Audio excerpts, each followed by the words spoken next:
यात महत्त्वाची बातमी, राज्यात गेल्या 3 वर्षात 14,000 बाल मृत्यू केवळ कुपोषणामुळे। महाराष्ट्रासाठी ही अत्यंत लज्जास्पद बाब असं रोहित पवार म्हणतात। सरकारने याची चौकशी करावी अशी मागणी देखील रोहित पवारांनी केली आहे। बालकांच्या टाळूवरचं लोणी खाणाऱ्यांचे चेहरे पुढे आणावेत असंही रोहित पवार म्हणतात।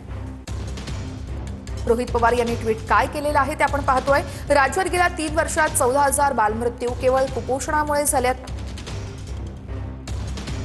महाराष्ट्रासाठी ही अत्यंत लज्जास्पद बाब आहे। कुपोषण निर्मूलनावरती सरकार दरवर्षी कोट्यवधी रुपये खर्च करतं।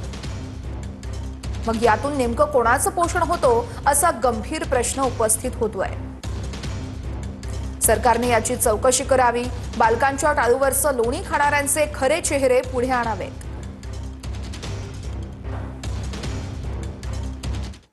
बघूयात पुढची बातमी। पेणमध्ये स्ट्रॉंग रूम मधील कपाटाचा दरवाजा उंदराने उघडल्याने मोठा गोंधळ झालेला आहे। उंदराने कपाटाचा दरवाजा उघडताच या ठिकाणी आता मोठा गोंधळ उडला। सीसीटीव्ही मध्ये हा संपूर्ण प्रकार कैद झालेला आहे। तर घटनेचा सीसीटीव्ही समोर आल्यानंतर नागरिकांमध्ये उलटसुलट चर्चाही रंगू लागल्यात। घटनेची माहिती मिळाल्यानंतर तहसीलदार आणि अधिकाऱ्यांकडून स्ट्रॉंग रूमची पाहणीही करण्यात आली आहे।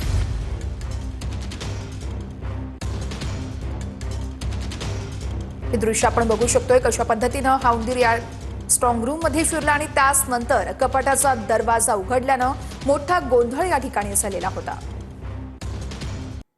ब्रेक नंतर आपल्या सर्वांचं पुन्हा एकदा स्वागत। बातमी सविस्तर पाहणार आहोत। मुंबई प्रदेश स्वच्छ ठेवण्यासाठी महानगरपालिकेकडून स्वच्छता मंथन स्पर्धांचं आयोजन करण्यात आलंय।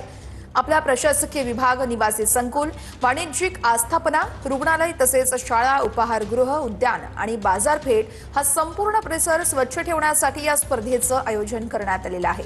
यासाठी 4,20,00,000 रुपयांचा पुरस्कार देखील ठेवण्यात आलेत। स्वच्छतेला प्रोत्साहन देण्यासाठी जानेवारी ते डिसेंबर 2026 या कालावधीमध्ये स्वच्छता मंथन या स्पर्धेचं आयोजन करण्यात आलेलं आहे।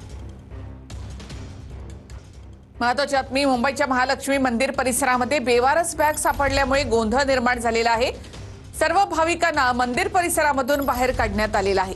मंदिर रिकामं करून पोलिसांकडून या ठिकाणी सध्या तपास सुरू आहे। पोलीस आणि बॉम्बशोधक पथक या ठिकाणी दाखल झालंय। महालक्ष्मी मंदिर परिसरामध्ये बेवारस बॅग सापडली,